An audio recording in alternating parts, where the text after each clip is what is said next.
Señores, iniciamos el programa Expresión Política a través de la Gran Alianza de Medios de Comunicación en el sur del Ecuador. Diario La Hora, Radio Planeta Sur y SR Radio.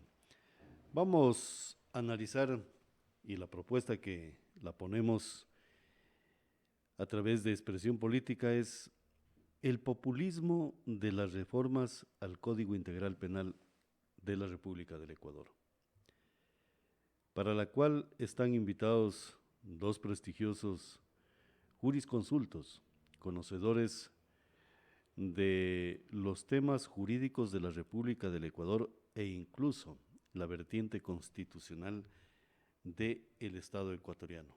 Ellos son el doctor Carlos García y el doctor Jerónimo Ruiz, con quien vamos a desglosar y preguntarles algunas inquietudes y cuál es el criterio que tienen ellos sobre las reformas al Código Integral Penal, que prácticamente es un populismo jurídico, si cabe el término, o punitivo, que se está abordando a través de la Asamblea Nacional Legislativa. Pero antes de ello quiero saludar al doctor Carlos García y más adelante al doctor Jerónimo Ruiz. Doctor Carlitos, buenos días. Buenos días, muchas gracias. Muchas gracias por darme esta oportunidad de dirigirme a la ciudadanía lojana en este prestigioso medio y en este prestigioso espacio. Perfectamente. Doctor Jerónimo, buenos días, bienvenido a Expresión Política. Muchas gracias también la invitación, buenos días, también un gusto encontrarme con Carlitos a los tiempos, también con ustedes y haciendo opinión sobre la parte que es día a día de nosotros los abogados. Señores doctores, yo les quiero preguntar desde el punto de vista del desconocimiento de lo que se está produciendo al interior de la Asamblea Nacional Legislativa. ¿Cuán viables son las reformas al Código Integral Penal a través de la Comisión de Justicia de la Asamblea Nacional Legislativa, que no ha hecho mayor profundidad y tampoco el ciudadano ecuatoriano conoce profundamente de lo que se quiere reformar del Código Integral Penal? Doctor Carlos García, ¿qué opinión tiene usted de estas reformas? Bueno, yo creo que nuestro sistema jurídico penal durante muchos años ha venido de banda en banda, ha venido, digamos, de concepciones ideológicas y de concepciones teóricas de un lado y de otro. Nuestro antiguo Código Penal, que fue promulgado en los años 30 en el gobierno del general Páez, si no me equivoco, tenía algunas nociones del siglo XIX, que siguieron predominando en el Ecuador hasta la llegada del Código Orgánico Integral Penal. La idea general del Código Orgánico Integral Penal fue, digamos, unir todas las cuestiones penales en un solo cuerpo de leyes que fuera más fácil para la administración de justicia. Y entonces, en este Código Orgánico Integral Penal tenemos varias partes, ¿no es cierto? La parte en la cual se hace el catálogo de delitos, la parte en la cual se señalan, digamos, las formas de proceder para juzgar esos delitos y la parte en la cual se señalan la forma de ejecutar las penas de esos delitos.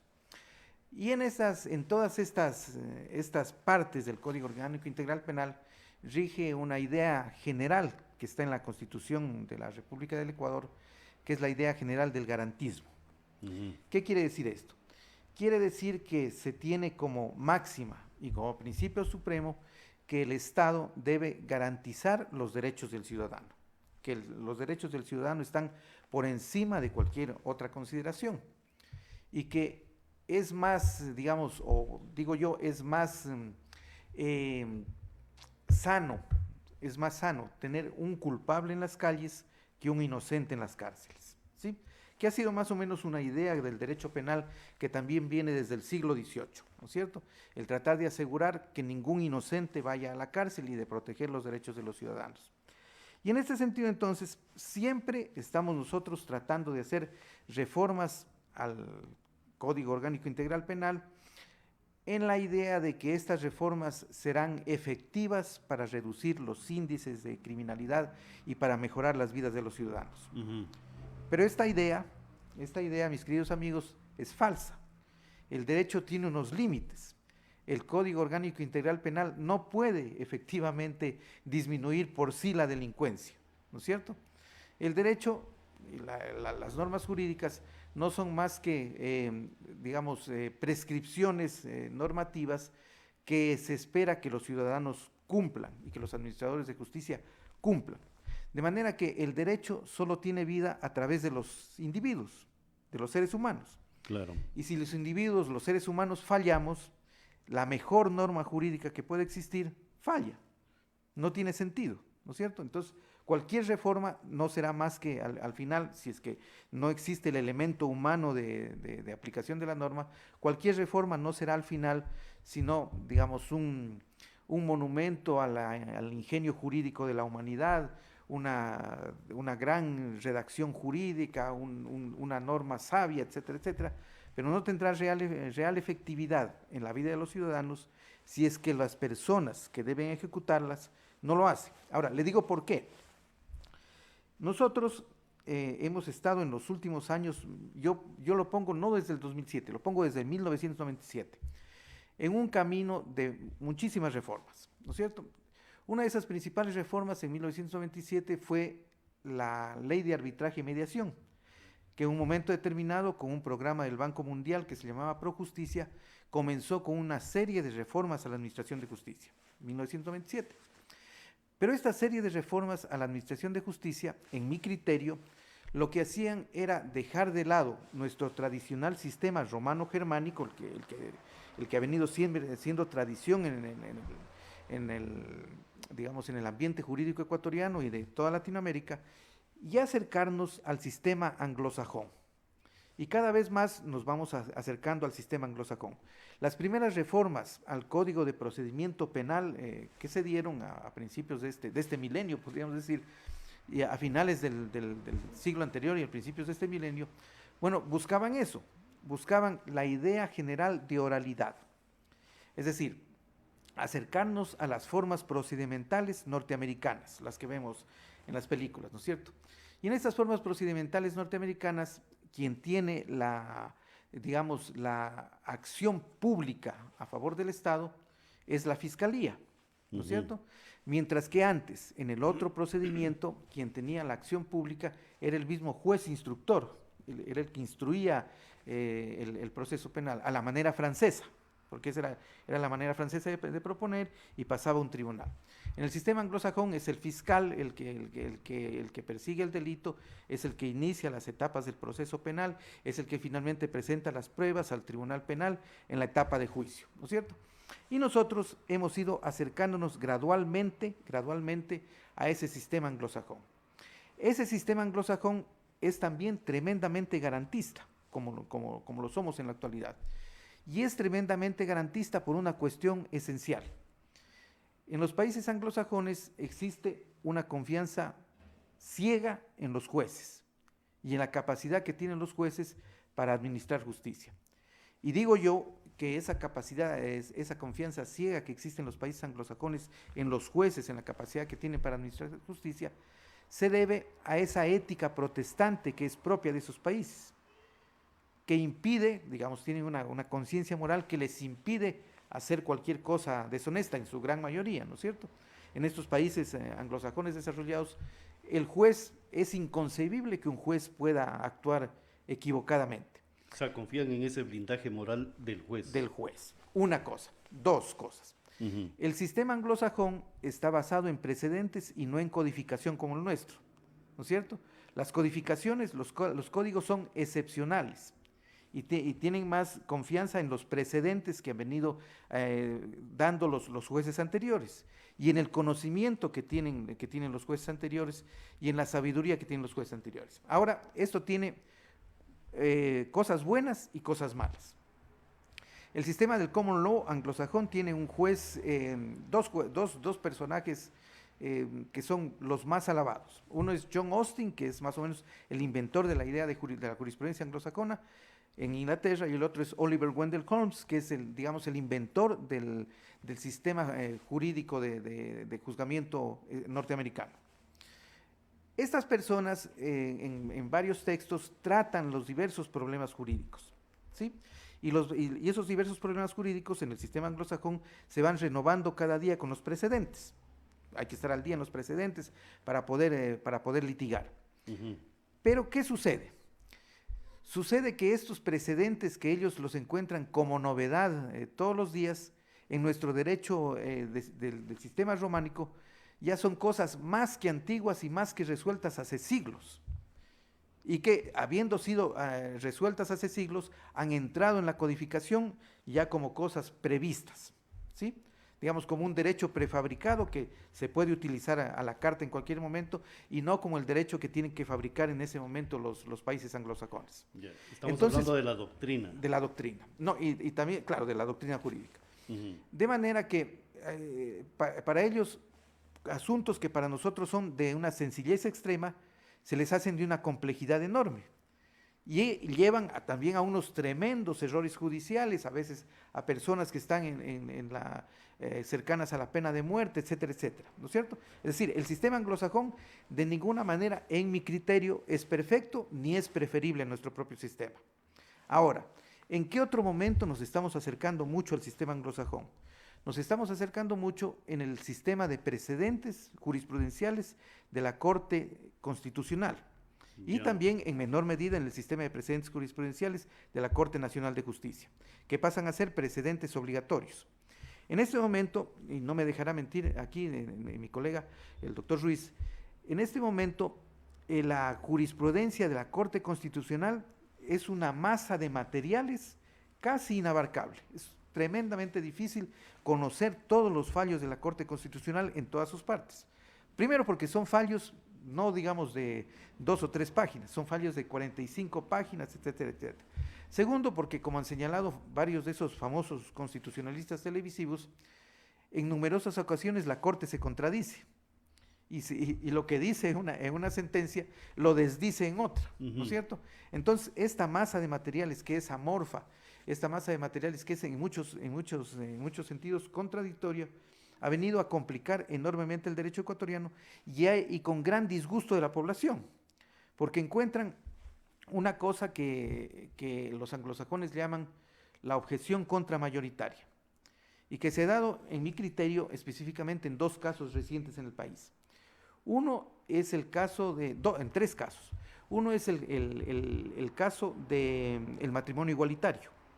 ¿Sí? El matrimonio igualitario. El otro es el caso de permitir algunas determinadas formas de aborto, y el otro es el caso reciente de la eutanasia.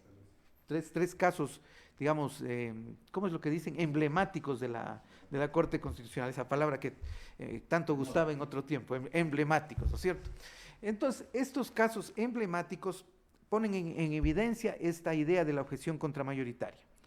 ¿Por qué razón unos cuantos jueces pueden irse en contra de lo que es supuestamente la voluntad general del pueblo? Exacto, o sea, la Corte no respeta lo que es el criterio de opinión, a lo mejor, de la sabiduría, que es el pueblo. En sentido general, ¿no es cierto? Claro. Y en sentido particular de la legislación, que supuestamente es la voz del pueblo, porque supuestamente la ley es la expresión de la voluntad popular. ¿La legislación existente o la que está dentro de la Asamblea, señor doctor? La legislación que se expide, la democracia parte de la idea de que el pueblo elige unos representantes, Sí. y de que esos representantes, a nombre del pueblo, expiden unas leyes. Y entonces las leyes supuestamente son expedidas por el propio pueblo. Y si, digamos, una corte determinada, unos determinados jueces, deciden que una ley expedida por el pueblo no es aplicable en un caso determinado o no es constitucional en un caso determinado y por tanto ya no debe seguir, entonces se entiende que esa voluntad popular expresada a través de los representantes del pueblo ha quedado menguada, ha sido golpeada, ha sido disminuida. Y esa es la idea de la objeción contramayoritaria. Es decir, estamos entrando nosotros en los grandes problemas que han preocupado al derecho anglosajón durante siglos. Pero nosotros recién estamos discutiendo esos problemas durante en el mayor de los casos, durante décadas, ¿no es cierto? De manera que nuestra discusión es todavía muy débil. Estamos todavía casi a un nivel infantil de discusión sin considerar muchísimas cosas que hay que considerar. Perfectamente. Yo quiero también sostener o recibir el criterio del doctor Jerónimo Ruiz de lo que acaba de manifestar el doctor Carlos García y la inquietud que tenemos. O sea, de las reformas al Código Integral Penal por parte de la Asamblea Nacional Legislativa, señor doctor?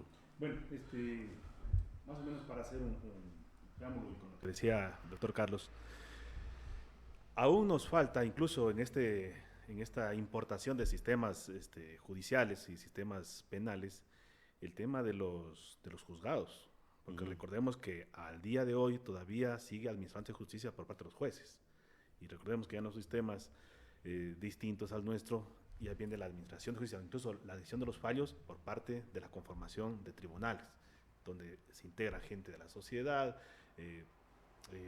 gente de distintas acepciones, diríamos, religiosas, morales, que conforman el conglomerado, y que ellos son los que, siendo parte de un jurado, en un proceso dirigido por un juez, en donde el juez solo es el motor del proceso, el que garantiza que se cumplan los pasos, las reglas que no se vieron en los procesos, pero la decisión vuelve al pueblo, vuelve a un pueblo conformado en jurado, y sería la ley que hizo la sociedad se administra por la misma sociedad, y el sistema de justicia solo sirve como un eje articulador del proceso de administración de justicia. Solamente eso decía en cuanto a que seguimos debatiendo sistemas de administración de justicia que no son propios, y a la par, recordemos que a la par nosotros tenemos constitucionalmente reconocido el sistema de procesos ancestrales, en el tema de la justicia indígena. Entonces también han habido choques y han habido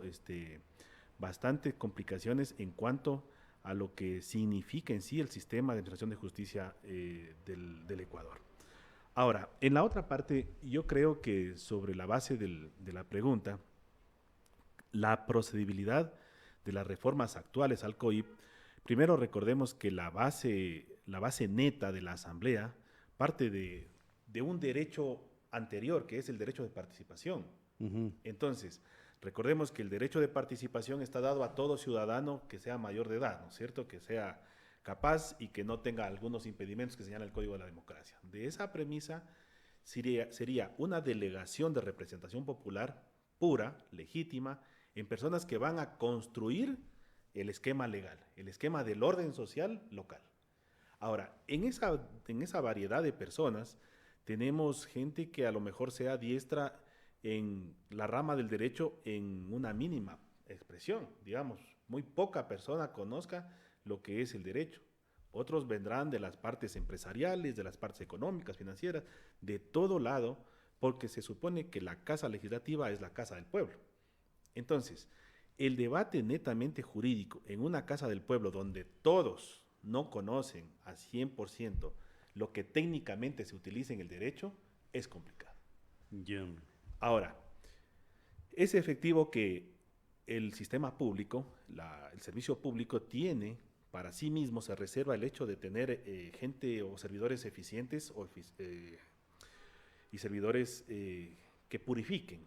Entonces viene el esquema administrativo de la función judicial. Los empleados que son de carrera, los que son asesores, los que son relatores, los que toman nota, porque de cierta forma, para lo que decía Carlos, el superar esta forma de cómo codificar todo lo que nos viene de ancestros, necesitamos a alguien que sepa la técnica. Entonces tenemos las secretarías técnicas legislativas ya con gente especializada para el uso correcto de los verbos, para que se adapten a lo que es hermenéutica jurídica y todo vaya al que se va a ejecutar, es decir, a la comprensión de quién tiene que cumplir la ley. Porque si quien tiene que cumplir la ley no la comprende, ya sabemos ahí el error de derecho, el error de tipo y toda una serie de ventanas para el momento de los procesos judiciales. Entonces, ¿qué nos dice la Corte Constitucional en primera instancia? Que la ley debe ser lo más sencilla y entendible. Y para hacerla sencilla y entendible tenemos que buscar a la gente demasiadamente especializada para hacer entendible un asunto que se debate en 130, 140, 150 y cada vez más asambleístas con corrientes y con intereses distintos. Entonces, eso es lo que debatimos hoy. La Asamblea que presenta, dice, tenemos un proyecto de reformas que recoge más de 40, 43, 47, me parece que son proyectos o iniciativas de legisladores distintos. Y recordemos que la dinámica de la Asamblea es el hilo de la historia de la legislación. Entonces, usted puede tener en ese proyecto el proyecto de iniciativa legislativa de un legislador que a lo mejor ya no está en el Pleno. Porque la Asamblea recoge a lo largo de su historia, todos los que llegan de asambleístas presentan su proyecto, se acumula por el tema y se van construyendo la ley, o sea, el camino legal de la norma. Y al final presenta un esquema depurado, digamos, un texto en el que muchos han contribuido, asambleístas que a lo mejor están hoy en día, asambleístas que ya no están, y que chocan, ya en el texto final, chocan en intereses. Porque usted dirá, ese proyecto tiene unos 5 artículos que yo los propuse, es obvio que yo voy a votar a favor, pero tiene 10 artículos que yo no los propuse y yo no estoy de acuerdo. Entonces viene un conflicto en cuanto ya se mueve por mayorías, y esas mayorías tienen identidad electoral, más ni siquiera política, identidad electoral. Que son dos cosas muy diferentes. Exactamente, porque recordemos que quienes electoralmente llegaron responden al pequeñísimo tiempo de campaña, en donde los estadistas y los analistas han dicho la indecisión electoral se resuelve en las últimas 24 horas. Entonces, esas últimas 24 horas de indecisión electoral ciudadana nos reflejan un proceso de representación legislativa difusa. Y son esas representaciones las que nos imponen la norma. Entonces, no se trata, lo que se dice hoy en día, meterle la mano a la justicia. No, ellos son los que tienen la justicia digamos, por derecho propio, porque ellos la modulan. Ellos la legislan, ellos dicen qué es delito y ellos dicen qué no es delito. Pero para decir eso, viene la identidad electoral, decía, asociada a la identidad política, pero más al tema electoral. Entonces, la sociedad se reserva esto de, diríamos, de revisar las acciones de sus representados, de sus legisladores, pero es a posteriori, cuando ya está todo consumado. Y eso complica más. Las reformas de hoy en día sería la 10ª reforma al COIP.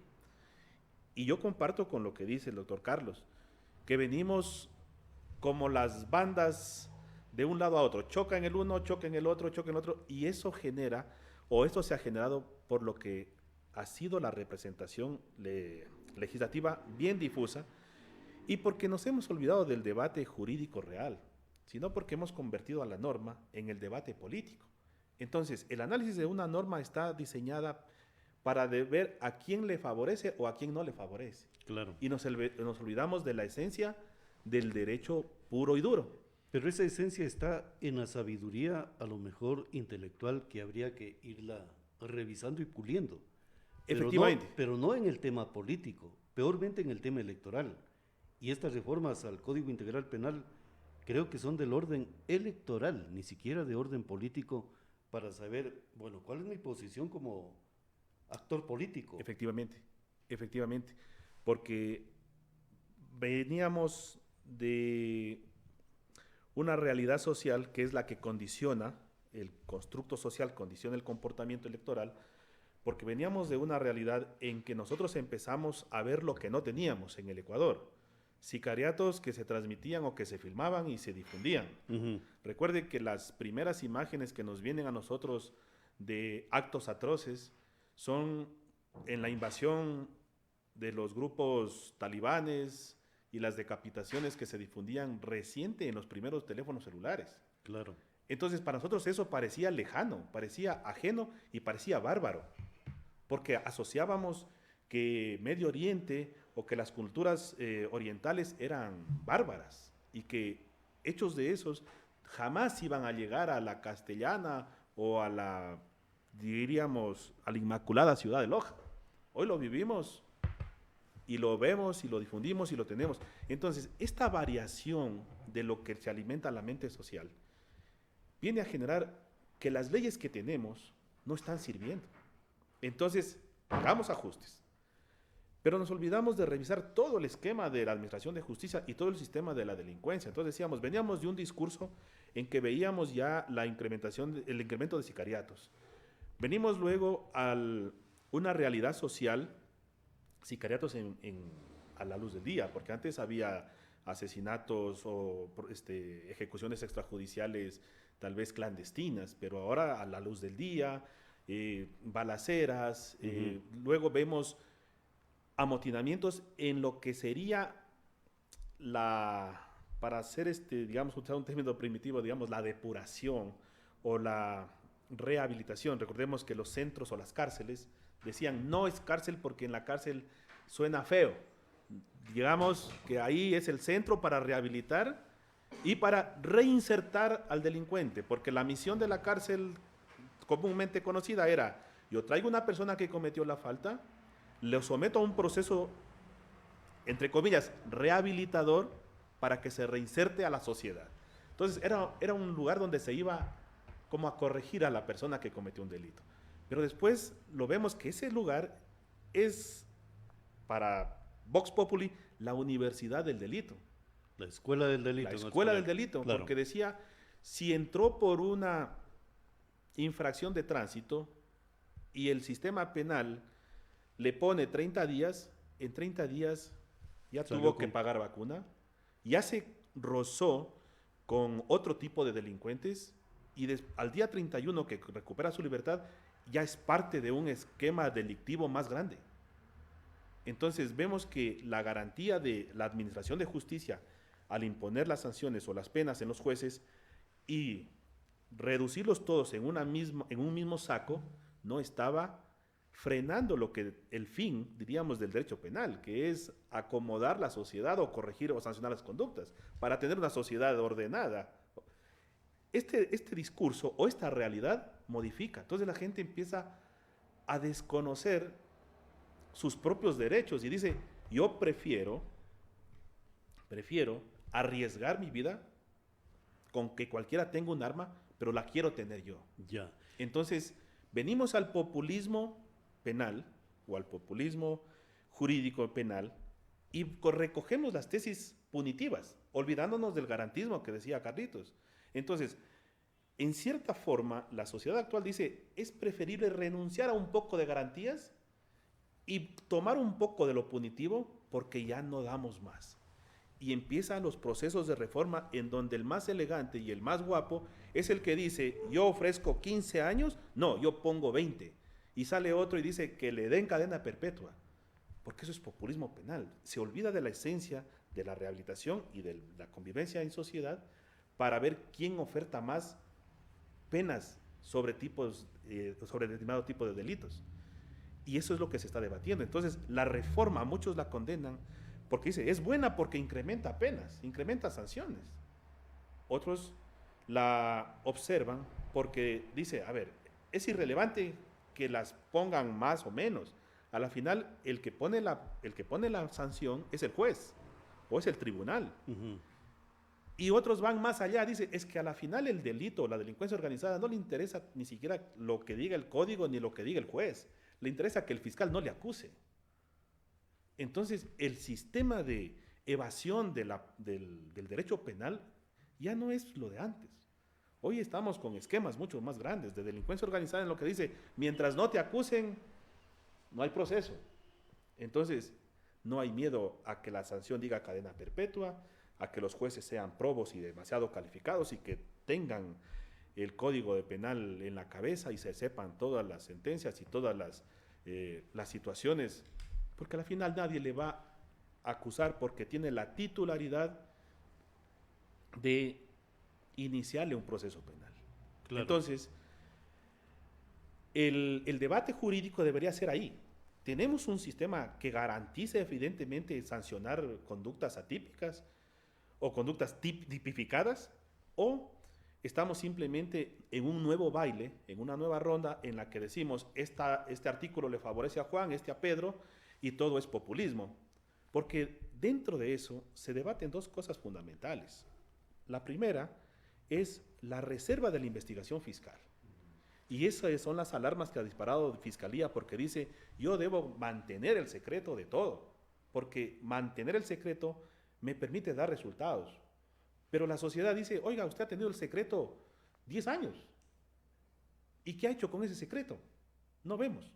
Vemos las cárceles que se siguen llenando con personas que se sentencian a 10, 15 años por hurto de celulares. Claro, pero es importante el sigilo. El Sí, sigilo. sí. Yo le digo, el debate sería ese. Claro. ¿Es importante el sigilo en la investigación? ¿Sí o no? Pero eso es lo que no se está debatiendo. No se está debatiendo. Ahora, yo les propongo, o sea, la explicación que ustedes le han dado muy versada desde el punto de vista profesional del tema jurídico de la República del Ecuador. Ustedes han hablado prácticamente lo que les voy a preguntar en este momento. La escuela del delito frente a la civilización jurídica. Eso es lo que no se avisora o no le pusieron interés. Las reformas de la Asamblea Nacional Legislativa que únicamente van al populismo del mensaje jurídico hacia el pueblo, pero no debatir la escuela del delito frente a la civilización jurídica que ustedes han señalado extensamente y muy bien explicado. Entonces, ¿por qué es importante revisar la civilización jurídica frente a la escuela del delito, las nuevas formas, los nuevos modelos e incluso nuevas figuras del delito que se han producido? Estudiar el delito en el Ecuador, ¿se realiza todo ello, señor doctor? No, claro. En realidad, digamos que nosotros en el Ecuador no hemos tenido gran fuerza en los estudios criminológicos, ¿no? En establecer la etiología del delito, en establecer los orígenes del delito, y llegamos a lo que bien nos decía Jerónimo, a esas ofertas, ¿no? Póngale 10, póngale 15, póngale... Dios. Claro, claro. Ofertas que me hacen recordar a la tremenda corte. Claro, ponga, secretario, póngale, ¿no es cierto? Y Tres Patines le decía al juez cómo debía de sentenciar. Exactamente, ¿no es cierto? Y lo que hablábamos hace algún tiempo, que la ética ecuatoriana, de los ecuatorianos, nuestra ética es más cercana a la familia, que es la ética de mamita, de Tres Patines. Claro. Primero mi familia, primero mi mamita, llama a la mamita que huya, esas cosas, ¿no es cierto? Pero volviendo a lo nuestro, en realidad que las ideas que deben primar en la legislación, los estudios que deben primar en la legislación sobre el origen del delito y sobre ese término tan bien empleado, la civilización, ¿no es cierto? El derecho como vehículo de la civilización, en realidad que son necesarias. Y yo quiero retomar esto que ahora me dices del derecho como vehículo de la civilización. Yo creo firmemente que el derecho es un sistema orgánico y conceptual que tuvo su origen en Roma. Los romanos crearon este sistema de normas, de definiciones, de conceptos, que a lo largo de los siglos ha venido a dar el sistema orgánico conceptual que nos rige, ¿no es cierto? Y ese sistema orgánico conceptual es una de las fuerzas que guían y modelan a la sociedad. Y guían y modelan a la sociedad en el sentido que tú me dices, en el sentido civilizatorio, en el sentido de convivencia civil, de convivencia de las personas, de convivencia civilizada. Ahora, esa convivencia civilizada, desde luego, está amenazada por una organización paraestatal. En los años de nuestra juventud, que recordamos hace poco, había delincuencia, desde luego, había mucha delincuencia, pero no era una delincuencia que rivalizaba con el Estado en organización, en poder, en medios, en influencia. Eran delincuentes que podían ser perfectamente manejados por la policía, por la administración de justicia, por la fiscalía, etcétera, etcétera. Pero ahora el Estado como tal, ¿no es cierto?, frente al Estado como tal, se erige una organización casi de similar poder, si no de mayor poder. Uh-huh. Y frente a eso, entonces, el derecho se encuentra de alguna manera constreñido y casi indefenso, no sé si estará de acuerdo Jerónimo, porque esa organización paraestatal que está amenazando al mismo Estado, también está infiltrada en las raíces más importantes de la administración de justicia. Está infiltrada, creo que no digo una cosa que nadie sepa, está infiltrada en jueces, en fiscales, en curiales, en diversos... asambleístas, que a lo mejor están a lo mejor en asambleístas, en miembros de gobierno. No creo que estoy diciendo ninguna cosa desconocida o que nadie se asombre de escuchar. Uh-huh. En la semana que pasó, ustedes recordarán que estuvo aquí el Contralor General del Estado. Así es. Con la función de participación social en pleno. Y el Contralor General del Estado hizo su reunión en la Universidad Nacional de Loja. El rector de la Universidad Nacional de Loja, el doctor Aguirre, dio las facilidades para que se realice esta reunión. Y en esta reunión, en un momento determinado, no sé si ustedes estuvieron allí, se convocó a miembros de la sociedad civil para que hagan propuestas específicas anticorrupción, que formen parte del plan anticorrupción que está proponiendo el nuevo Contralor General del Estado. Y entonces, la primera persona que intervino fue una fiscal de aquí de Loja, que dijo una cosa tremendamente importante. Dijo que uno de los pasos esenciales que se deben dar para combatir la corrupción en el Ecuador es la revisión de los concursos que han permitido llegar a determinados jueces a donde están y la revisión de los bancos de elegibles desde donde se escogen a esos jueces. Esto lo dijo una fiscal, es decir, no lo dice con desconocimiento de causa. Lo dice porque existe alguna infiltración dentro del propio sistema de administración de justicia. Ahora bien, si usted tiene un enemigo y el enemigo está en sus propias filas, ¿qué posibilidades de victoria tiene? ¿Qué posibilidades de salir adelante en esa batalla tiene? Las posibilidades se reducen drásticamente, ¿no es cierto? Claro. Se reducen drásticamente. Entonces, en verdad que el legislar hacia afuera, hacia el enemigo civilizatorio que usted menciona y que también nos había dicho Jerónimo, puede tener un determinado efecto, pero tiene cero o nulo efecto si es que ese mismo poder legislativo no se hace hacia las instancias interiores del Estado ecuatoriano. Es decir, hablando en términos físicos, biológicos, para deshacernos de una infección, lo primero que hacen los médicos es librarnos de los bichos, ¿no es cierto? Porque los antibióticos, no sé si usted sepa, los antibióticos no tienen efecto cuando uno está con bichos. Entonces, lo primero es librarse de los bichos internos y luego sí, los antibióticos podrán tener ese efecto. Eso mismo nos está pasando en el Ecuador. Nuestra democracia, que es de tipo de democracia liberal del siglo XX, etcétera, etcétera, ¿no es cierto?, tiene unas determinadas prescripciones de derechos humanos y de garantías que estaban previstas para ese tipo de Estado y para ese tipo de sociedad de ese momento. Pero en este momento existe otro tipo de sociedad. Existe una sociedad, la que le digo, en la que el crimen organizado amenaza la propia existencia del Estado. Claro. ¿No es cierto? Y en ese sentido, entonces, digamos, la mera ilusión de que aumentando las penas se va a lograr contener la delincuencia o que se va a afectar a la estructura paraestatal es puramente imaginativa.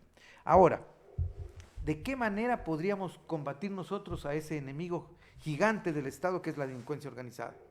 Bueno, no podemos, el Ecuador no puede combatir solo a la delincuencia organizada, porque es un fenómeno ni siquiera americano, es un fenómeno mundial. Un fenómeno mundial con unas cantidades de dinero fabulosas, ¿no? Con unas cantidades de dinero que ni siquiera puedo pronunciar, como decía el doctor Carrión Arciniegas. Es decir, es un enemigo que todos los países unidos podrían tener perspectivas de éxito para combatir. Pero un Estado débil como es el Estado ecuatoriano solo no tiene oportunidad. No tiene oportunidad, ¿no es cierto? No tiene oportunidad. Ya, pero a ver, doctor, de la pregunta que hacíamos anteriormente de la Escuela del Delito y este aspecto de civilización jurídica, porque algo importante lo dijo el doctor Carlitos y quiero preguntarles luego ellos, señor doctor. A ver, yo creo que debemos analizar, bueno, para ejemplificar, hablamos de la Escuela del Delito, las cárceles y de la civilización del derecho, me decía. Hablamos de la sociedad, claro, en pleno, la sociedad. ¿no? De a poco el mundo se fue llenando de ciudadanos y se olvidaron las naciones y las aldeas, ¿no? Entonces, el mundo globalizado también cambia las dinámicas. Vivimos nosotros y vemos que hay estados en donde los programas de liberar presos o sentenciados de las cárceles, intercambiarlos por programas educativos, van teniendo éxito, porque al final lo que hace la sociedad o lo que hace el Estado es cuidarse a sí mismo, porque la única forma de cuidarse a sí mismo es cuidar a sus ciudadanos, dándoles o proveyéndoles trabajo, educación, salud. Y el tema de tener las cárceles, lo hemos visto a lo largo de nuestra historia, también forman parte del gasto público. Entonces dice, voy a gastar más o voy a invertir más presupuesto en cárceles que no van a ningún lado sobre el modelo que hemos analizado, que no tiene una distinción o una diferencia con universidades o escuelas en donde se perfeccionan los delincuentes, y cambiar el sistema de rehabilitación, si es que queríamos llamarlo rehabilitación. El sistema me parece que es anglosajón, los sistemas nórdicos, han cambiado el tema de las cárceles por multas, por fuertes multas, y aparte de las fuertes multas, el tema del trabajo comunitario. Entonces han ido olvidándose del centro de la política del hacinamiento de personas o el hacinamiento de criminales y cambiando la política de atención al delito. Esto, de cierta forma, se ha tratado de implementar, pero lo que decía al inicio Carlos, es, diríamos coloquialmente, es un mono con cuchillo, ¿no?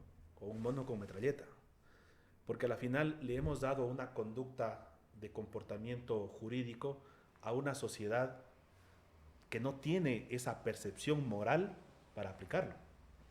Entonces, nos importamos todo, queremos que todo lo que pasa en el resto del mundo pase aquí, pero no sabemos cómo utilizarlo. Entonces, los valores morales de otras sociedades a la final no nacen o no radican. Y de ahí que nosotros, para la legislación penal, debería ser, primero, quiénes somos. O sea, qué somos en el día, qué somos en la noche. ¿Cuál es el comportamiento ciudadano para nosotros entender el tipo de sociedad y civilización que tenemos?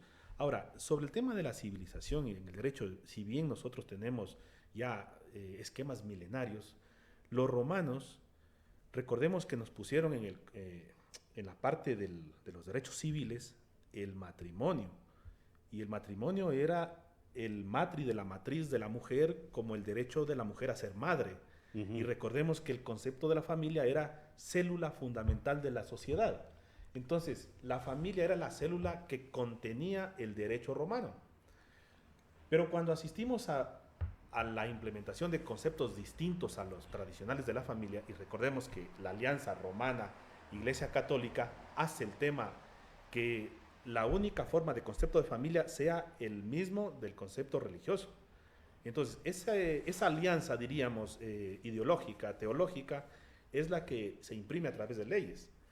Pero a día de hoy, donde una sociedad, donde el mundo se convulsiona con muchas sociedades, con muchas costumbres, con pensamientos liberales, lo que estamos haciendo es caminando a que el esquema incluso el esquema de profesiones y el esquema de la abogacía también tienda de a poco irse dejando de lado.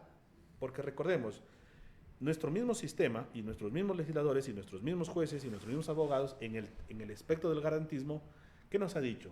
Para los procesos laborales que son derechos de trabajo, no se necesita abogado. Para los temas de familia, de alimentos, no se necesita abogado. Porque si bien lo trace desde la forma de que los honorarios de los abogados a lo mejor limiten el derecho del niño a acceder a una pensión, pero en el esquema económico, en el esquema social, también va dejando de lado la necesidad de atenderse a los entendidos del derecho. Y nosotros recordemos los debates en la Asamblea del 97, cuando decían los requisitos para ser diputado en ese entonces debe ser tercer nivel, o deben ser por lo menos que el diputado tenga una cámara o de asesores del esquema legislativo. O sea, eso querían que vaya como impronta. Entonces decían, no, es que la Asamblea no es la Escuela de Derecho ni la Facultad de Derecho. No. Entonces, todos esos debates sobre atarse siempre al esquema rígido del derecho tradicional, también se ha ido rompiendo, se ha ido desquebrajando. Las acciones constitucionales, si bien la ley dice no necesita de abogados, son una de las materias que hoy día más debate traen, porque la misma Corte Constitucional se asumió o se otorgó a sí misma el derecho de apartarse de sus propios pronunciamientos. Entonces, solo el juez constitucional puede decir, me aparto de la corriente constitucional que venía. Y ahí tenemos las sentencias que han venido saliendo. El choque de identidades, y eso nos lleva a decir que un ratito, para antes de leer un texto, leamos al que escribió el texto. Entonces, cuando usted dice, voy a estudiar, para irme a la literatura, voy a estudiar a Neruda, no se trata de leerme todas las obras, se trata de entender al ser humano.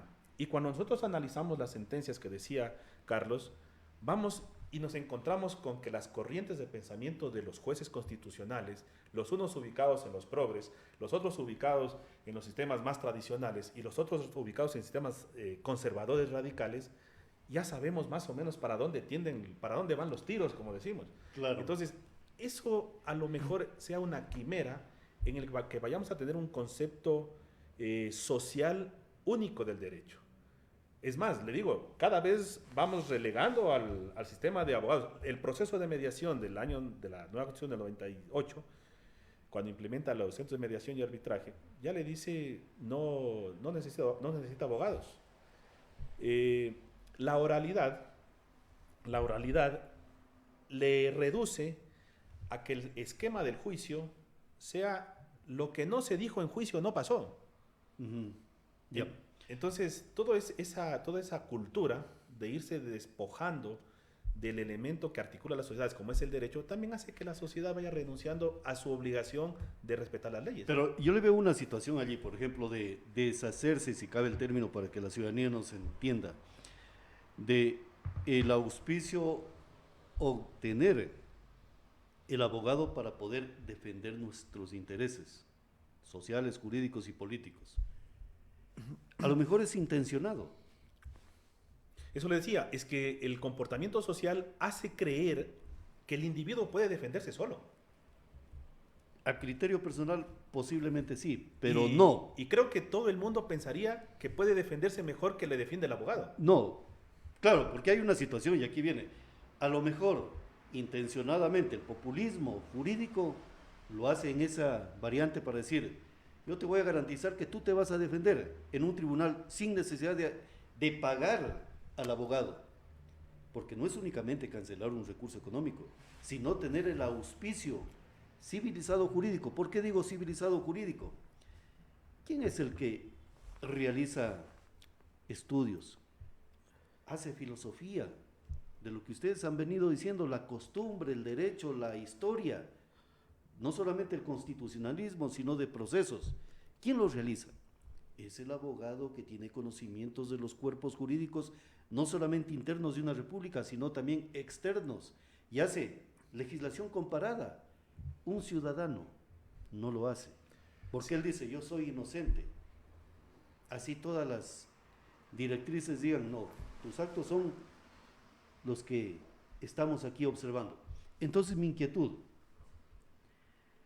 el tema del derecho, el tema de las reglas de convivencia civilizada, de un acuerdo social que se llama Constitución y leyes, es para evitar un poco la barbarie y vivir de manera civilizada con acuerdos que debemos de cumplir, porque caso contrario, si cosas como las que se están proponiendo de una revisión a sentencias ejecutoriadas, estamos llegando a la barbarie, señores doctores.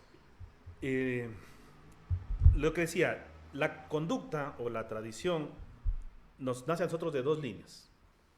Las Naciones Unidas, sobre la línea de la evolución de los derechos del individuo, recordemos que antes de la Declaración de Derechos Humanos hubo la Declaración de Derechos del Hombre, y es en más, es en progresivo.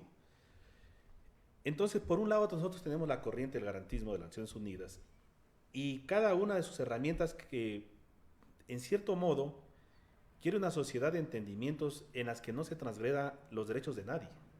Claro. Esto no puede analizarse en que si el no matar le va a beneficiar o no le va a beneficiar a Jerónimo. Tiene que beneficiarse si es que en la impronta de la ley les va a beneficiar a cualquier individuo que enfrente una situación similar, por su condición de ser humano. Pero como eso no está en el debate jurídico, sino en el debate político, pues a lo mejor las consecuencias sean otras. Le decía, y el otro paraestado, diríamos, a nivel mundial, que nosotros tenemos no a ciencia cierta, pero sí en hechos, que sería la Organización Mundial del Comercio, que vendría a ser el esquema ya no de derechos, sino el esquema del comercio. Ya. Y sobre la base del comercio, el dinero. Entonces nosotros recordemos que una de las principales renuncias de los derechos es los acuerdos reparatorios. Y los acuerdos reparatorios se radican en bienes y en dinero. Entonces, ¿qué está sucediendo en las cortes y qué está sucediendo a vista y paciencia de los jueces? Que va un ex empleado y le dice, usted tiene 50,000 de liquidación, pero si hacen un acuerdo, como ya es dinero y como es transaccionable, le dice, usted conténtese con 10,000 y por un acuerdo. Entonces, mediante un acuerdo de mediación o un acuerdo reparatorio, usted deja de lado la letra de la norma, ya sea por situaciones de quiebra, de crisis, de lo que sea.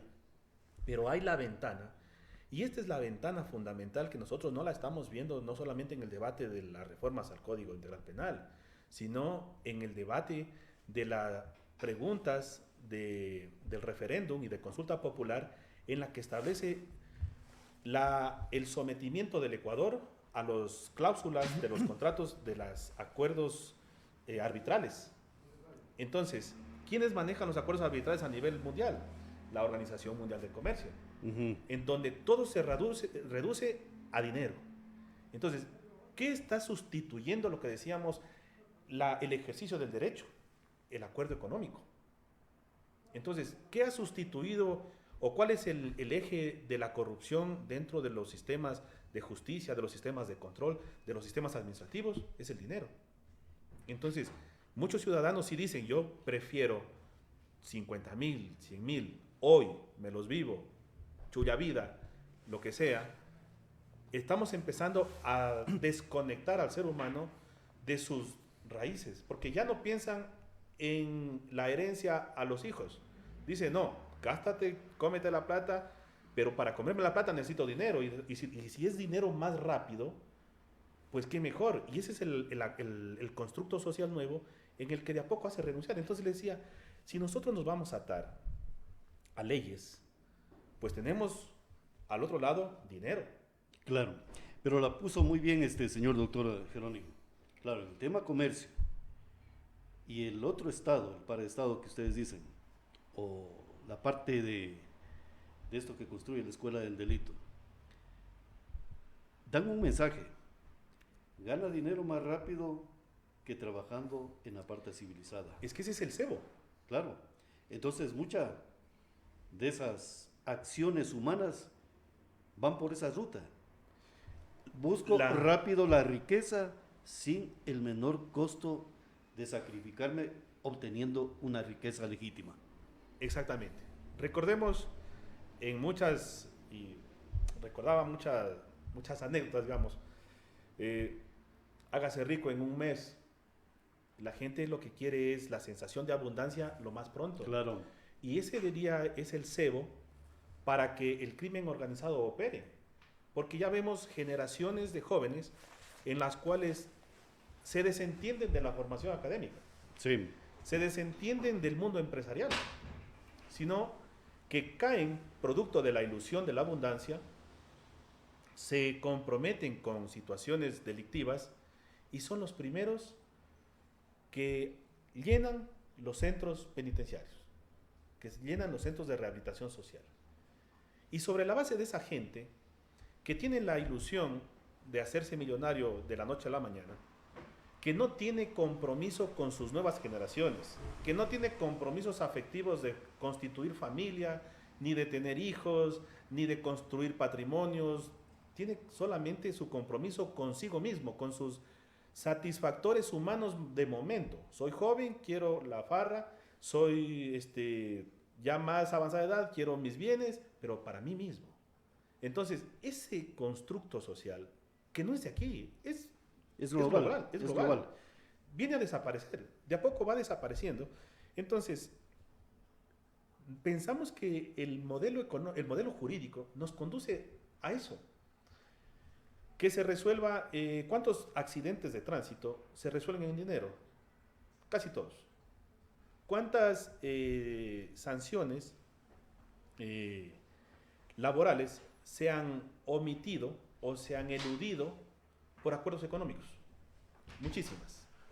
O sea, usted me está diciendo, doctor, por ejemplo, que el derecho constitucional y más allá, incluso fundamental del ser humano, el derecho a la vida, se puede resolver y transar en el sistema, a lo mejor jurídico de un Estado, mediante dinero. Lo que la misma ley le dice, solo en aquellas cosas que no sean transigibles. Y las transigibles están anotadas, digamos que en letra de oro, cuando no afecten al erario público. Pero si afecta a su subjetividad, a su individualismo, le ponga el precio que le ponga. Pero entonces la misma ley está generando violencia. Eso es lo que le decía. Nosotros hemos sido artífices a través de mecanismos, digamos, no le voy a decir noveleros, porque sí sirven para la esencia mismo de lo que se trata, para evitar conflictos. Recordemos que nosotros, creo que con Carlitos, hemos visto procesos de 15, 20 años, de 30 años. Entonces, sí han servido cuando se utiliza de buena forma, pues, para resolver procesos. Pero también han ido generando una conducta y un constructo social en nuevas generaciones en lo que se olvidan primero es el derecho. Porque, asimismo, en el momento mismo del cometimiento de la infracción, quieren resolverlo con dinero. Y usted enfrenta la eficiencia del servicio público o la eficiencia del organismo de control frente a la conducta del ciudadano. El ciudadano dice, bueno, arreglemos cuánto es. Esto es milenario, digamos, o de muchas décadas, como decía antes Carlitos. Entonces, la conducta social va cambiando. Y cuando la sociedad enfrenta eso, y esa realidad que ella como tal ha construido, le empieza a afectar, empieza a reclamar. Empieza a irse por los extremos, por las soluciones extremistas. Y como jamás aprendió que continuar la línea del garantismo, del derecho, le iba a garantizar una sociedad, da una solución desde su precaria situación. Una persona que no asimila el derecho jamás le va a dar una solución en derecho, sino en su condición propia que vive. Y si vive una condición de ilusión, de que todo es transable, de que todo es transigible, de que el erario público no se afecta siempre y cuando un servidor público se preste para la corrupción, entonces siempre va a hallar la ventana de salida de eludir al órgano regulador del Estado. Y con eso nosotros conduciremos ¿a qué? No solamente a la desaparición de la condición del derecho, sino del Estado como tal. Para saltar digamos, para hacer un símil, ¿qué pasó en Argentina hoy en día? Nosotros de Argentina tenemos los tratadistas, ¿no es cierto? Nosotros nos referimos. Pero ¿quién gana las elecciones? Alguien que les dice, el Estado te roba. Porque el argentino ve que llega un presidente que le pone impuestos por todo lado y que los impuestos solamente saturan los sueldos y no garantizan nada. Entonces tiene mucha razón el político en decir, toda tu plata alimenta a los empleados. Tu plata no es para escuelas, tu plata no es para cárceles. Entonces, nosotros estamos viendo que todo el mecanismo del sistema jurídico penal no garantiza rehabilitación social.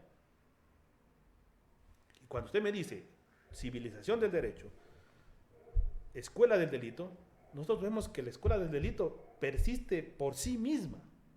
Es como un emprendimiento propio de delincuentes, porque ahí no llega el derecho. Entonces, ahí se llega a través del derecho.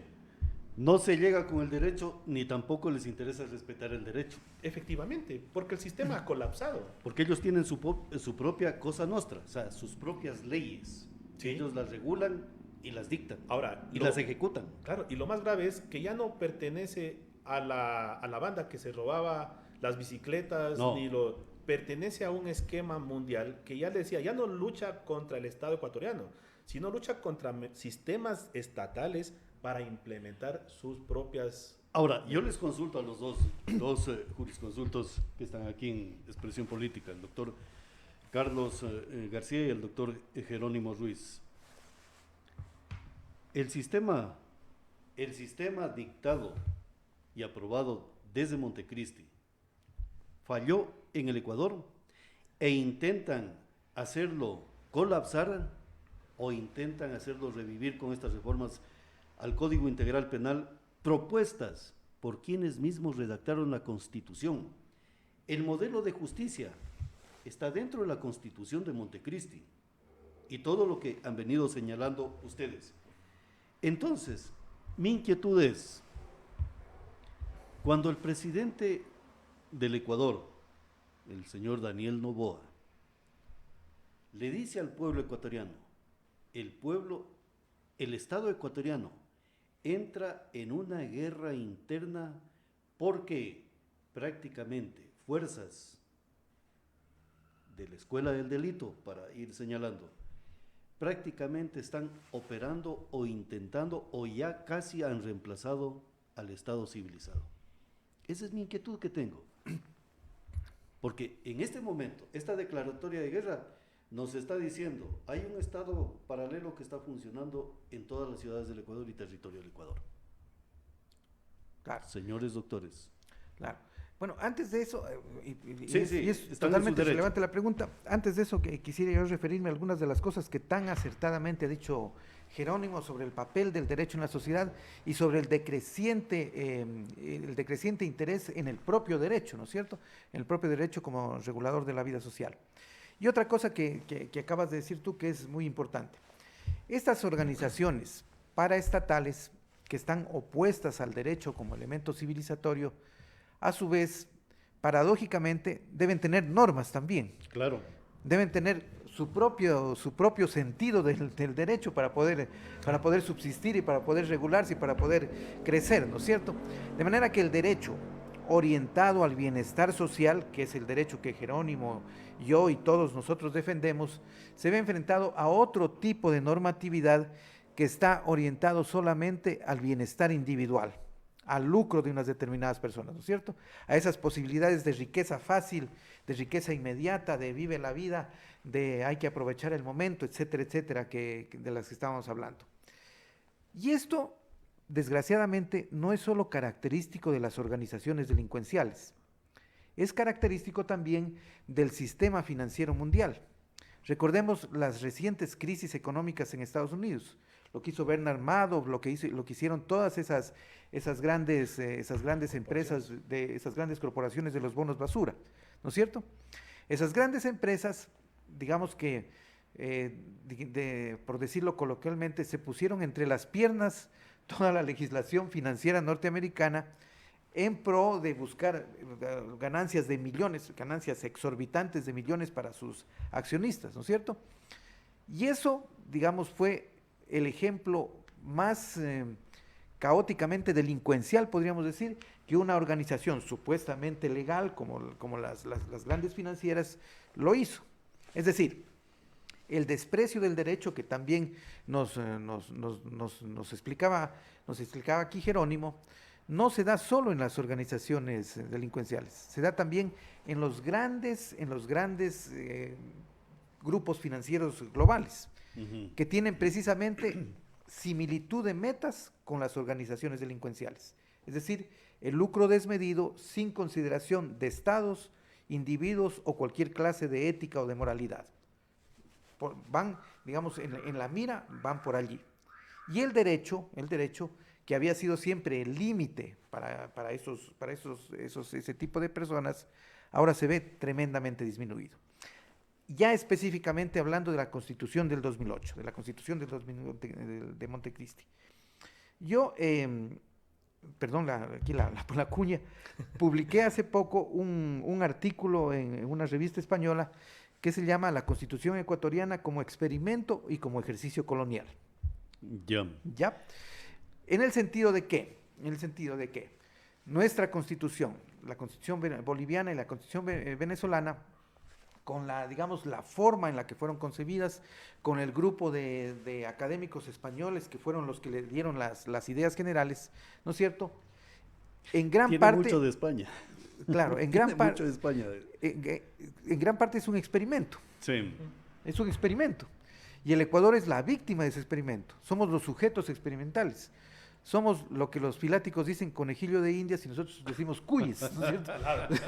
Somos los cuyes de ese experimento. Sino que estos cuyes ya tienen educación y ven algunas líneas, por ejemplo, yo veo allí en la Constitución de Montecristi, líneas del federalismo que se pueden implantar en el Ecuador. Claro, Sí. claro que hay cosas importantes y rescatables. Pero también no deja de ser un ejercicio colonial. ¿En qué sentido? En España, cuando salieron de la dictadura de Franco, expidieron la Constitución de 1978, al mismo tiempo que nuestra Constitución cuando salimos de la dictadura militar. La Constitución del 1978 recogía elementos garantistas de la Constitución alemana de la posguerra, de la Constitución de Bonn, de la República Federal Alemana. Y esta Constitución de Bonn de la República Federal Alemana recogía elementos que fueron puestos por los norteamericanos. Los norteamericanos fueron los que les ayudaron a los alemanes a construir esa nueva constitución y a construir ese nuevo esquema constitucional y la idea de un tribunal constitucional como rector de la vigencia de la juridicidad, ¿no? En relación con la constitución. Entonces, por esa vía, las cosas que han llegado a nuestra constitución del 2008 son cosas esencialmente coloniales. Y ese coloniaje es el coloniaje del que he venido hablando, el coloniaje del derecho anglosajón, ¿sí? sobre nuestros modos jurídicos, sobre nuestro pensamiento jurídico. Y entonces, en ese sentido, la Constitución del 2008 es tanto un experimento y las sentencias de la Corte Constitucional son cada vez más novedosas y experimentales, claro, porque cada vez vamos tratando nuevas cosas, buscando nuevas cosas, tratando de traer nuevas cosas. Si la Corte Constitucional colombiana dice alguna cosa, nosotros nos persinamos y los recibimos inmediatamente, ¿no es cierto? Hincados. Hincados, claro, y realmente, como era, no sé si se acuerdan ustedes, esos cantos que habían antes. O sea, hincados recibimos el sermón y no lo revisamos al sermón. Claro, como se acuerdan ustedes en la catedral cuando había el organista que cantaba de rodillas, señor de rodillas, bueno, así más o menos ya, nosotros recibimos los dictámenes de la Corte Constitucional Colombiana, etcétera, etcétera, pero digamos que somos como esas personas que han tenido una banda gástrica y que comen sin digerir, que directamente pasan de la boca a expulsar lo que ingieren, ¿no es cierto? Y esa digamos, es el sentido jurídico que en este momento estamos teniendo desde la jurisprudencia constitucional, claro, con el debido respeto de muchos buenos jueces y de excelentes sentencias también que tiene la Corte Constitucional. Pero en mi criterio, no dejamos de ser un experimento, ¿no es cierto? No dejamos de ser unos sujetos experimentales de unas determinadas ideas que no se aplicaron en grandes países, en los países de estos teóricos. Se aplicaron en un país pequeño que encontraron allí en Sudamérica y que les dio la oportunidad de poner a prueba esas teorías. Pero si somos un experimento, pero este experimento está generando problemas en el Ecuador. Eso es lo que tenemos que determinar y que le pregunto a Jerónimo. ¿Somos un experimento exitoso o un experimento fallido? ¿Ha habido éxito digamos, con la visión constitucional actual o estamos peor que antes? En cuanto, digamos, claro, a nuestra sociedad. Si es un experimento, estamos hablando que, por ejemplo, la Asamblea no resulta eficaz en el tema legislativo y de fiscalización, pero en el tema legislativo. Reformas al Código Integral Penal que no revisan, por ejemplo, lo que decían ustedes, estudios, doctrinas, sabiduría, no solamente de sentencias, sino darle la proyección, el progresismo de lo positivo, no negativo. Entonces, el sistema judicial del Ecuador, ¿ha sido exitoso o no ha sido exitoso? Estamos hablando del sistema. ¿O no es exitoso la sabiduría del sistema, que serían sentencias, Corte Constitucional e incluso los cuerpos jurídicos redactados desde Montecristi hasta acá? Claro, yo pienso en el sentido también de que tenemos que pensar que antes, en los años 40, 50, 60, en los 70 y 80, que nosotros ya estábamos, digamos, en uso de razón, el sistema jurídico tampoco era exitoso. El sistema jurídico tampoco era exitoso, pero las complicaciones que tenía que resolver ese sistema fallido de ese momento eran mucho menores que las complicaciones actuales. Eran mucho más fáciles, digamos, los casos. A tal punto que cuando yo comencé a ejercer en los años 90, ir a una audiencia, en muchas ocasiones el abogado decía, le preguntaba el secretario que estaba en la máquina de escribir, ¿qué es lo que va a decir, señor abogado? Entonces él decía, ¿qué excepciones va a proponer a la demanda? Él decía, las de cajón. Y el secretario se encargaba de redactar lo que supuestamente el abogado debía decir, ¿no es cierto? Eso tampoco podía considerarse un sistema de administración de justicia exitoso, ¿no es cierto? Pero, ¿qué sucede con lo que ha venido pasando desde la Constitución del 2008? Yeah. Ha venido pasando, en mi criterio, como si nosotros tuviéramos un Lego. ¿Usted recuerda el Lego, sí, sí. El juego del Lego, el que se embonan diversas partes? Sucede que, de acuerdo a nuestro sistema constitucional y a los elementos anglosajones que hemos importado, unas partes no se embonan con otras, unas partes no se unen con otras, ¿no es cierto? La Constitución norteamericana tiene un sistema de check and balance que es específico de la organización estatal norteamericana, que quiere decir que el Senado, la Cámara de los Representantes, los gobernadores estatales, los propios estados, las diputaciones estatales, tienen poderes que se contraponen y que se controlan a sí mismos, ¿no es cierto? Nuestro sistema político no tiene esa organización, de manera tal que las disposiciones constitucionales, ¿no es cierto?, no embonan con el sistema político ecuatoriano y no embonan tampoco con el sistema judicial ecuatoriano. Es como si tuviéramos un Lego dañado, un Lego que no nos sirve para construir lo que queremos construir. Y eso, en mi criterio, siempre puedo estar equivocado, en mi criterio significa que el choque entre el sistema anglosajón y el sistema romano-germánico lo que hace es impedir que las ruedas de la justicia giren, que exista una administración de justicia como la quisiéramos tener. Claro, hay que pensar siempre que solamente somos seres humanos y que la perfección no existe, que nunca va a haber verdadera perfección, ¿no? Pero que al menos pudiera garantizarnos algunas de las cosas que nosotros necesitamos en este momento tan difícil. Pero podemos buscar las cualidades del éxito, claro, doctor Jerónimo. Recordemos lo que dice, punto número 1, Constitución del 2008, asesores españoles, pero recordemos que la dictadura de Franco termina pactos de la Moncloa y la división del Estado, de un Estado franquista y de un Estado antifranquista, diríamos.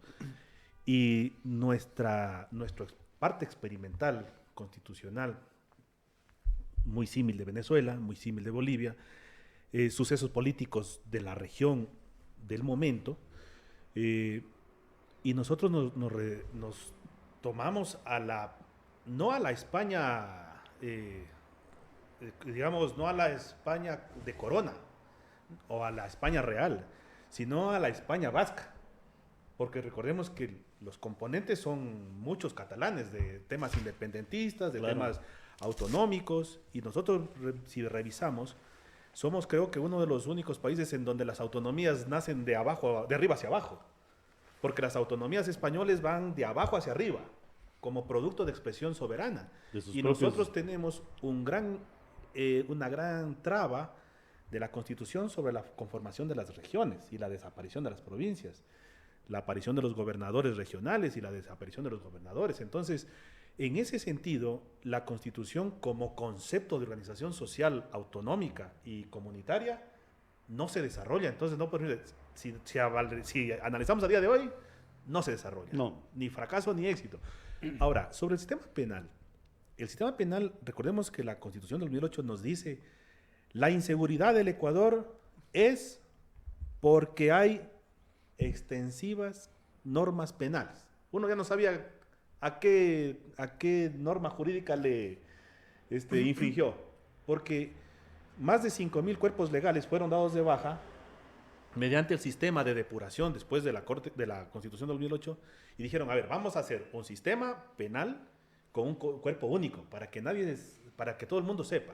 Entonces, recogerlo en el COIP, pero recoger tesis y doctrinas que ya han sido sorteadas. España es uno de los experimentos europeos. Es la última república en ser Estado. España es uno de los estados en los que se adhiere mucho al positivismo, a lo que está en letra.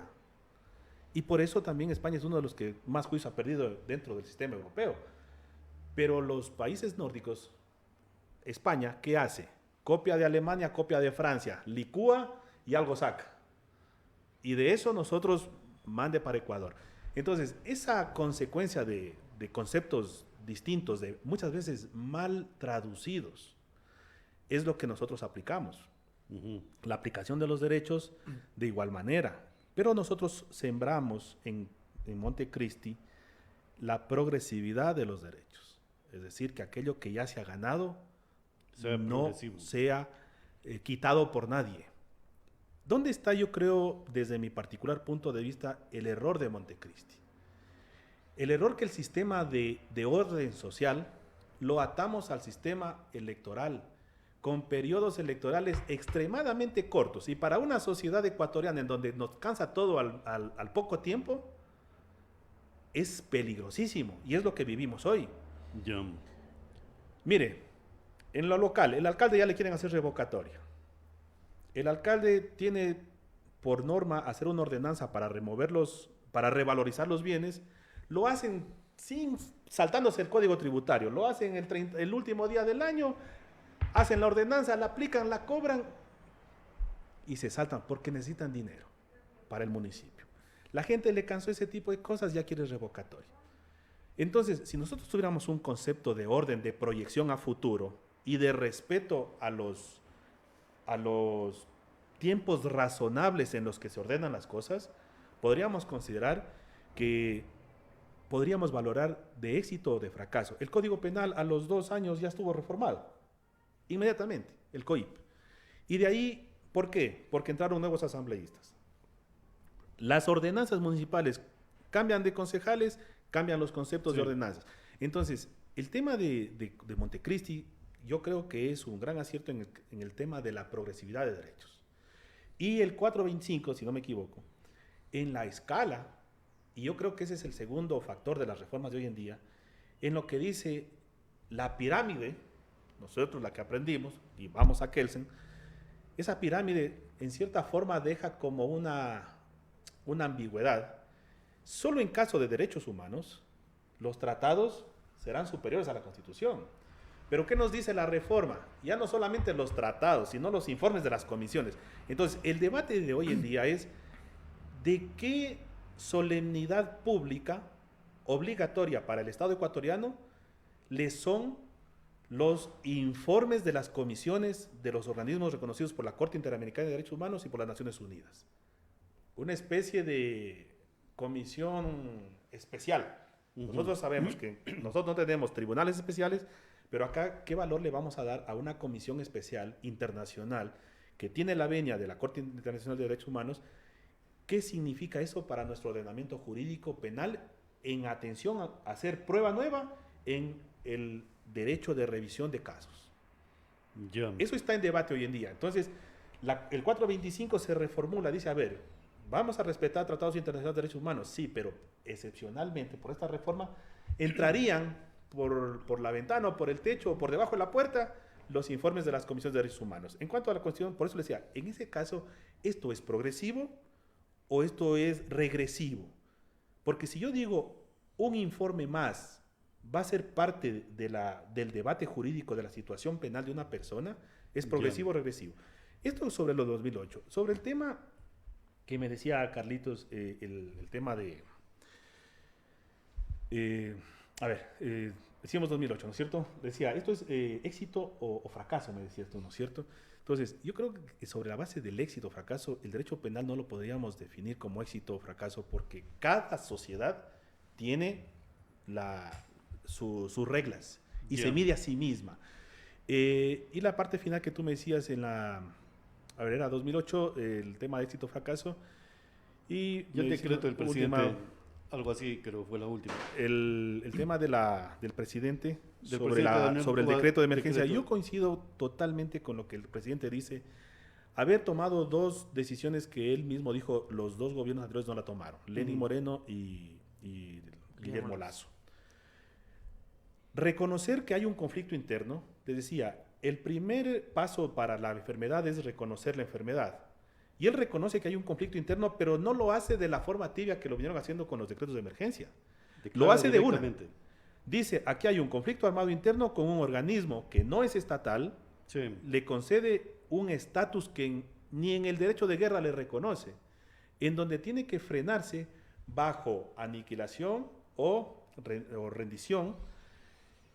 Si bien cabe los derechos humanos sobre el individuo que está al frente en esta estructura paraestatal, le da una herramienta al presidente de manera urgente reorganizar el Estado. Claro.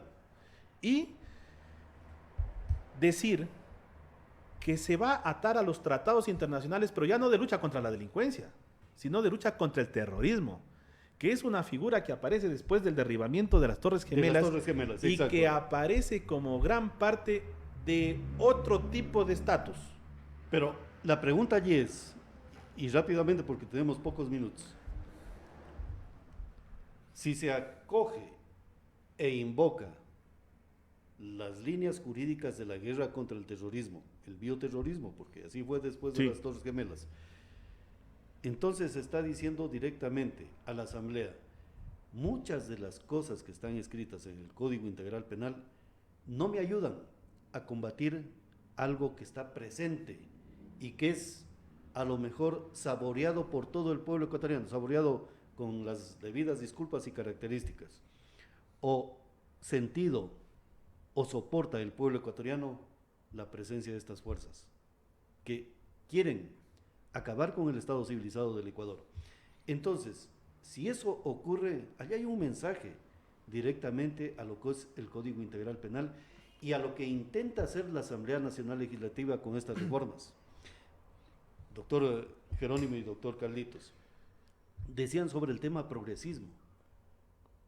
Yo me pregunto, ¿el progresismo puede ser revisado de acuerdo a lo que es la realidad tangible de los hechos y sucesos que se presentan frente a lo intangible que puede ser observado por un asambleísta que dice, hagamos este tipo de delito y pongámoslo allí, porque creemos que puede ocurrir, como por ejemplo las reformas de las llantas lisas, cuando no hay una experticia de un estudio del por qué las llantas lisas pueden ser juzgadas y no pueden ser juzgadas, cuando hay una información vasta de las carreras de Fórmula 1 sobre las llantas lisas.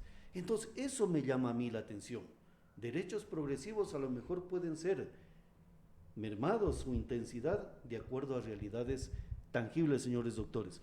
Y con esto terminamos nuestra expresión política.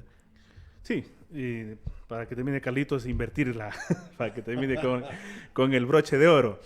Desde la dolarización nos dijeron que los dólares se los vamos a pedir al sistema financiero norteamericano y que vamos a tener a centavo exacto cuánto entra y cuánto sale del Ecuador. Entonces, somos la burbuja como la alcancía.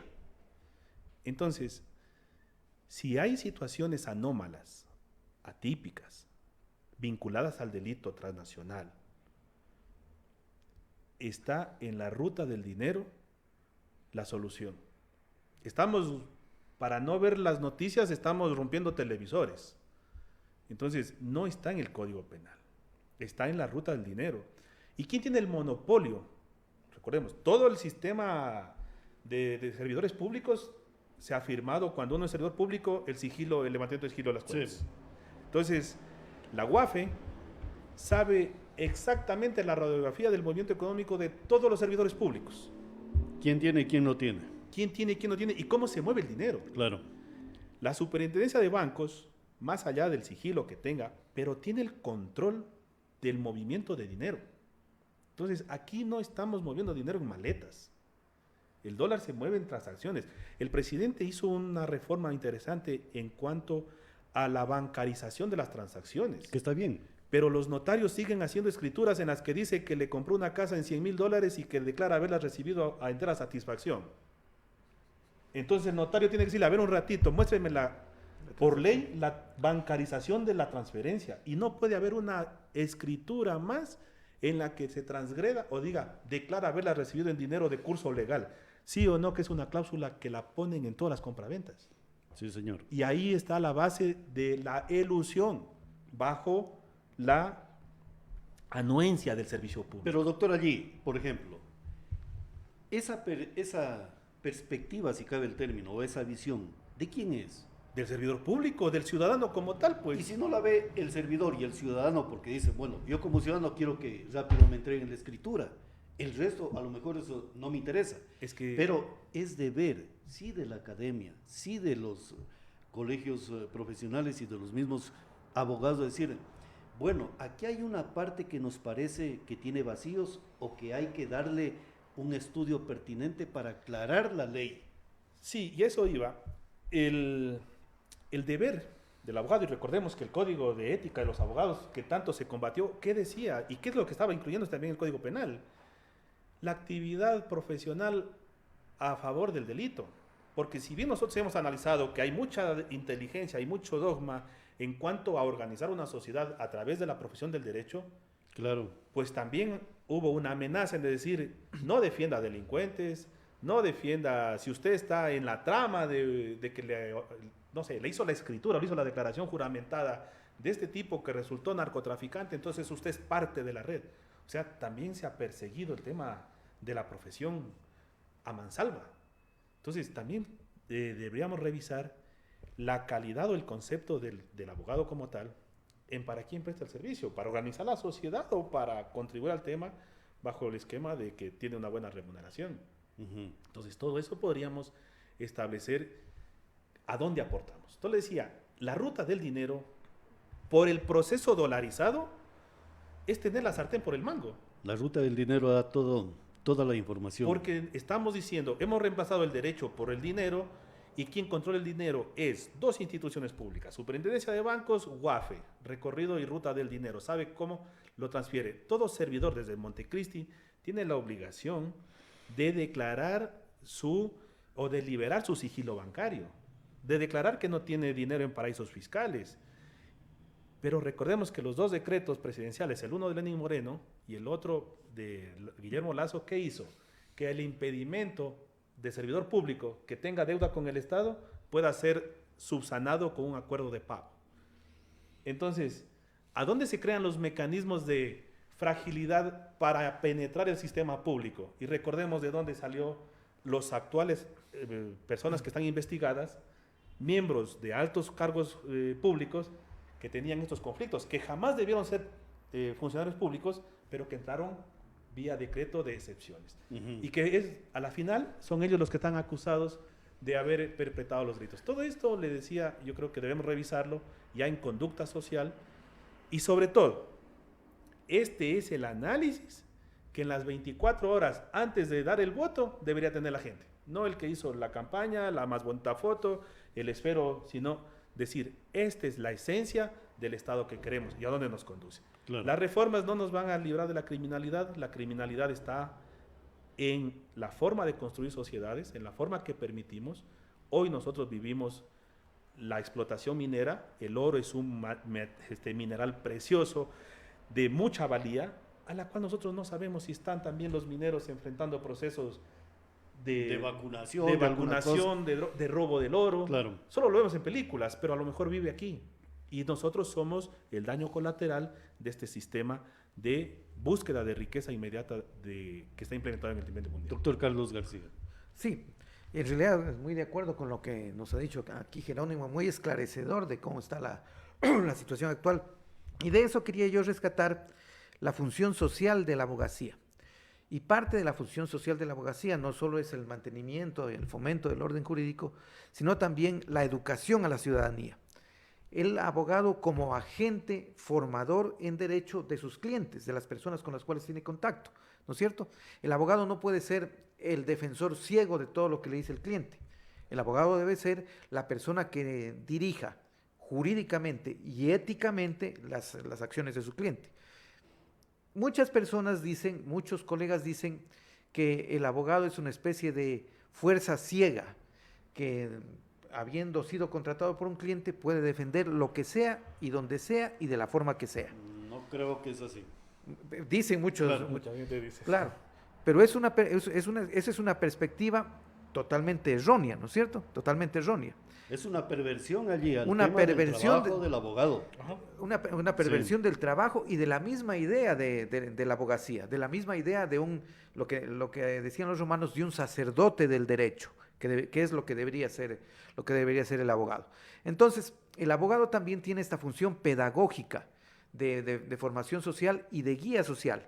Y es una función pedagógica que está más cerca de la gente, no de los funcionarios públicos que está desde arriba, sino en el día a día, ¿no? en el ejercicio diario, en el frente a frente con las personas. Y en ese sentido, el ejercicio público de la abogacía puede ser una fuerza positiva en la sociedad, una fuerza positiva del cambio ético de la sociedad que es tan necesario en este momento. Yo quería agregar otra cosa respecto de esta reforma del 425 de la Constitución. Me parece a mí que esta reforma del 425 de la Constitución es un momento importante en las cuestiones teóricas del derecho porque pone frente a frente el positivismo con el no positivismo.